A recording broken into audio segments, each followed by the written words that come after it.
note while I pop a bottle off of ya. Chain swinging, clang clang, and it costs a lot. Bitch, I'm always at the guala, yeah, and you are not badass beat. Keep on going till you hit the spot. Whoa, I'm a big bag hunter with the bow.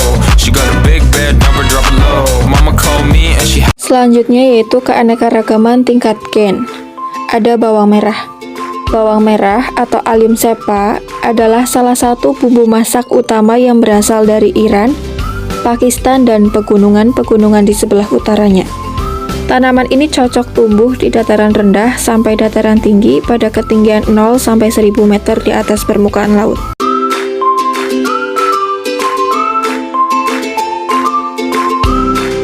Ada bawang putih. Bawang putih atau Allium sativum adalah nama tanaman dari genus Allium, sekaligus nama dari umbi yang dihasilkan. Mempunyai sejarah penggunaan oleh manusia selama lebih dari 7000 tahun, terutama tumbuh di Asia Tengah. Bawang putih juga bisa digunakan sebagai obat penurun tekanan darah, kadar kolesterol, untuk mendukung kesehatan jantung.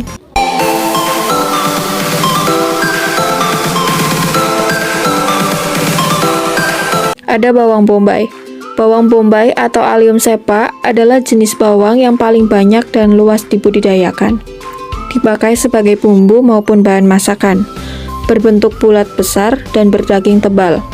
Bawang bombay berasal dari Asia Tengah, kemungkinan Palestina, Eropa, dan India.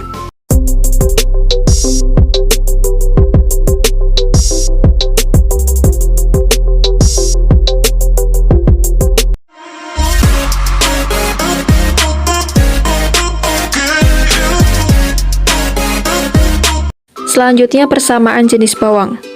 Akar pada bawang merah, bawang putih, dan bawang bombay memiliki akar serabut, teksturnya berlapis, manfaatnya sebagai bumbu dapur. Selanjutnya perbedaan jenis bawang. Bawang merah memiliki diameter kecil, berwarna merah, kadar air banyak sekitar 85%. Bawang putih berdiameter lebih besar, berwarna putih, kadar air sedang, sekitar 40,65%.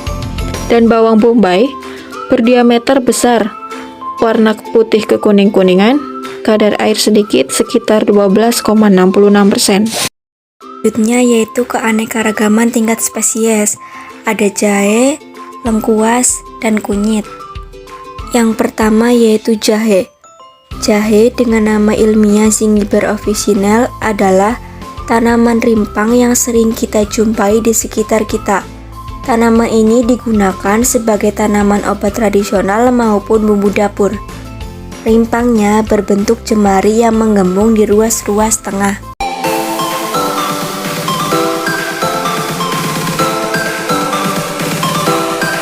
Yang selanjutnya kunyit, dengan nama ilmiah Curcuma longa, merupakan salah satu tanaman rempah-rempah dan obat asli dari wilayah Asia Tenggara. Kunyit mengandung zat kurkumin yang bekerja meningkatkan daya tahan tubuh, meningkatkan sistem pertahanan tubuh, dan melawan virus atau bakteri penyebab penyakit.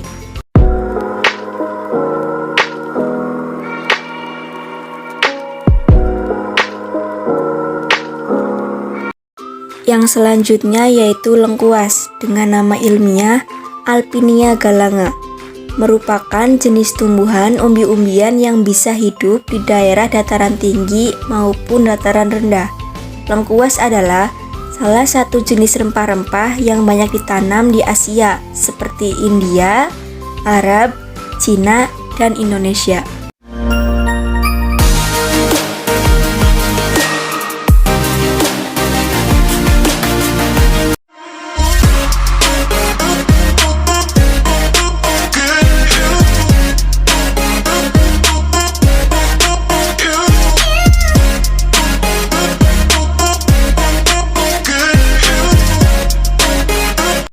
Tanaman rhizoma memiliki beberapa persamaan, antara lain yaitu dengan cara perkembangbiakannya.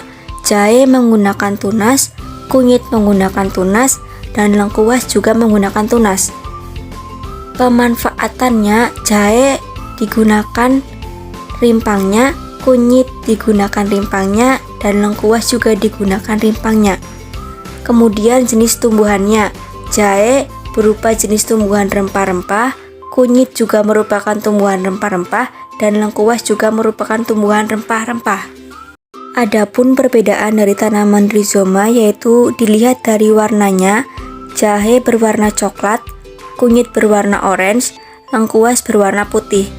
Kemudian dilihat dari teksturnya, jahe memiliki tekstur yang keras dan banyak seratnya, kunyit memiliki tekstur yang lembut, dan lengkuas memiliki tekstur yang keras dan sedikit seratnya. Kemudian dari rasanya, jahe pedas, kunyit agak pahit pedas, dan lengkuas sedikit pedas. Oke, assalamualaikum warahmatullahi wabarakatuh. Waalaikumsalam warahmatullahi wabarakatuh. Kita lagi ada di sawah di daerah Gumelar ya guys. Kita di sini akan menjelaskan tentang apa? Ekosistem sawah.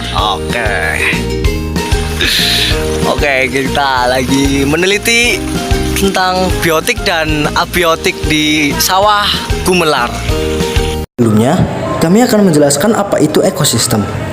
Ekosistem adalah hubungan antara makhluk hidup dengan lingkungannya yang ditempati oleh kedua komponen, yaitu komponen abiotik yang terdiri dari semua benda mati, contohnya batu, tanah, air, sinar matahari, dan suhu. Yang kedua, yaitu komponen biotik. Komponen biotik terdiri dari semua makhluk hidup seperti manusia, tumbuhan, dan hewan. Hasil pengamatan yang telah kami dapatkan yaitu terdapat komponen biotik berupa tumbuhan primer, tumbuhan sekunder, dan hewan. Tumbuhan primer yaitu tumbuhan yang memang sengaja ditanam dan dirawat oleh petani dan kemudian akan dipanen kembali seperti contohnya yaitu padi.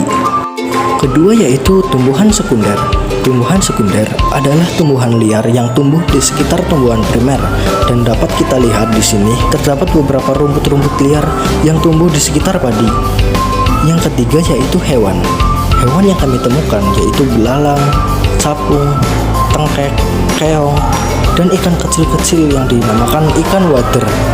Sedangkan komponen abiotik yang kita temukan di ekosistem sawah ini adalah tanah, air, batu, dan cahaya matahari.